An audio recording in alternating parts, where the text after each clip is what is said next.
Hi folks, welcome to the Prepared Homestead. This is Travis. Thank you all for stopping by to watch.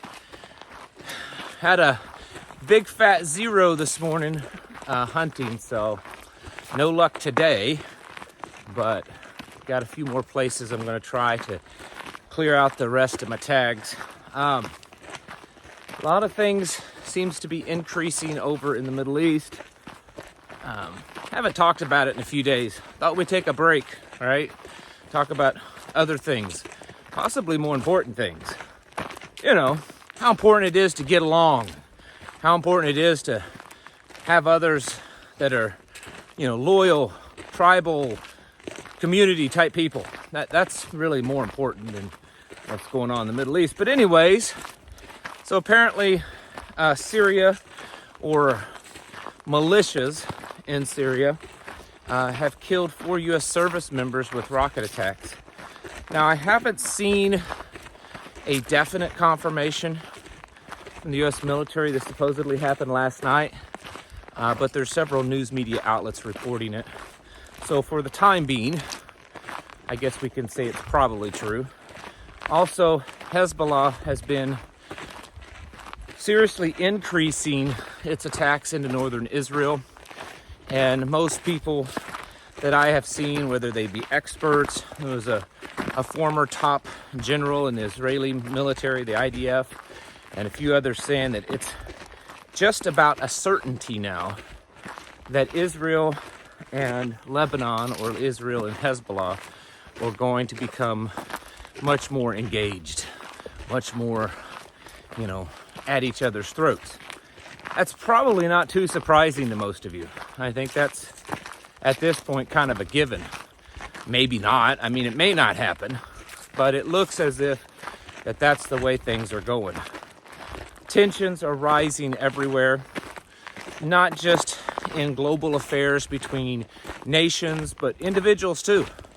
We're seeing protests and riots and violence, more school shootings, shootings at Jewish schools up in Canada, California, Texas, New York. All kinds of places are having major protests that are becoming somewhat violent. It's happening everywhere.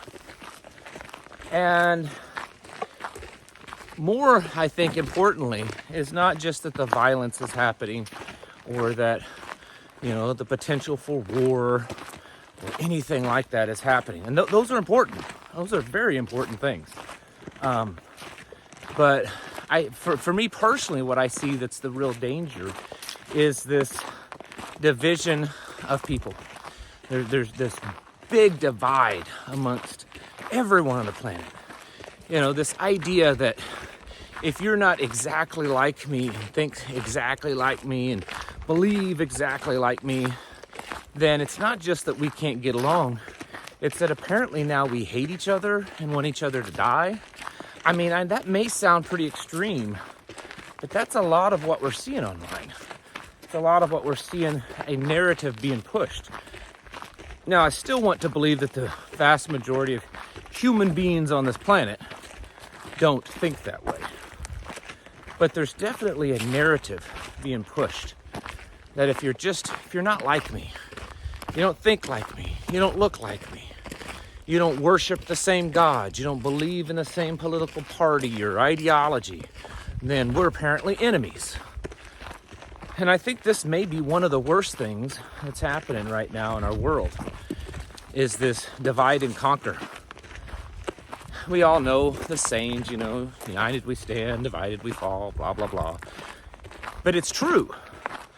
If they can get in and they can divide us by race, religion, ethnicity, ideology, social status, income, and then further divide us even more. Oh, you've got the gun owners and the pro-life people and the abortion people, and you've got the Israel people, you got the anti-gunners, and you've got the environmental people, and you've got the pro-Hamas, pro-Palestine people, and pro-Ukraine, and pro-Russia, and it goes on and on and on and on.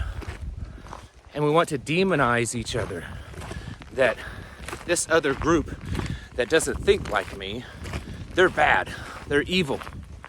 In some cases, that's true. You know, I'm not gonna deny it that there are some cases that that's true, but it's not that. It's that they're pushing this narrative, and we're seeing it more and more. We're seeing it build, and we're seeing more people fall into this. That if you're not like me, we can't be friends. If you don't think like me, we're enemies. And when we become more and more divided, when we get to the point that we hate everyone that's not like us, and then we don't trust anyone that's not just like us, then we become vulnerable. Then we become weak. And we will, at that point, very likely accept whatever is thrown at us, because we're so panicked, we're paranoid, we're weak. We don't have our strength in numbers. And when the people that are pulling all the strings and, you know, doing all the bad stuff, the real bad stuff, they'll be able to push their agenda through, and there won't be enough of a consensus to stop them, because everyone's fighting each other. And all these problems are created, and then they'll run in and they'll offer this solution. Oh, there's all this hate-filled, you know, talk. Well, we got to censor that. There's all this violence. We got to take the guns away. There's all this inequality. Oh, we'll take your money and redistribute it. They have a plan. And unfortunately, the vast majority of the human population, because it's gotten beyond America at this point, is falling right into their plan. Really is. And that's why you and I have to be outside of that plan. We have to be aware of it. We have to make our own plans to not be victims to it, and not to be subservient to this plan, not to be dependent upon them. That's why I advocate, you know, communities and friends and mutual assistance and tribe and crew and all that kind of stuff, because when we have each other, we're less likely to find ourselves in a place where we have to be dependent upon the government, the globalists, whatever. If we have each other and we have a group of people, and, you know, something happens and I'm not able to produce the food I need for my family this year, it's much easier for me to depend upon my local tribe for that than it is for me to go to the government. It may not be easier, but it's better. You know, it may be easier in the beginning to run to the government and to go, you know, have those chains put up on you and thrown into your FEMA camp. But it's so much better off, right? To have people around you that you can trust and know. And there's going to be differences. You're not going to put together a tribe where everyone's identical. That'd be really boring. In fact, I don't really even want to be part of something like that. There needs to be some diversity of ideas. And not just that you've got a bunch of robots. Yes, this is what we believe. We need to have some diversity of ideas, and because that's what makes us stronger. So don't fall in to this liberal, ridiculous, globalist, communist ideology that everybody's bad, everybody disagrees with you, everybody's a threat, be afraid, and depend on the government, because that's exactly what they're doing. A lot of other things going on too, but I see that as one of the biggest ones, and we're seeing it happen more and more right now. Folks, you need to be getting your houses in order and preparing yourselves mentally, physically, and spiritually. Thanks for watching, and I'll catch you in the next video.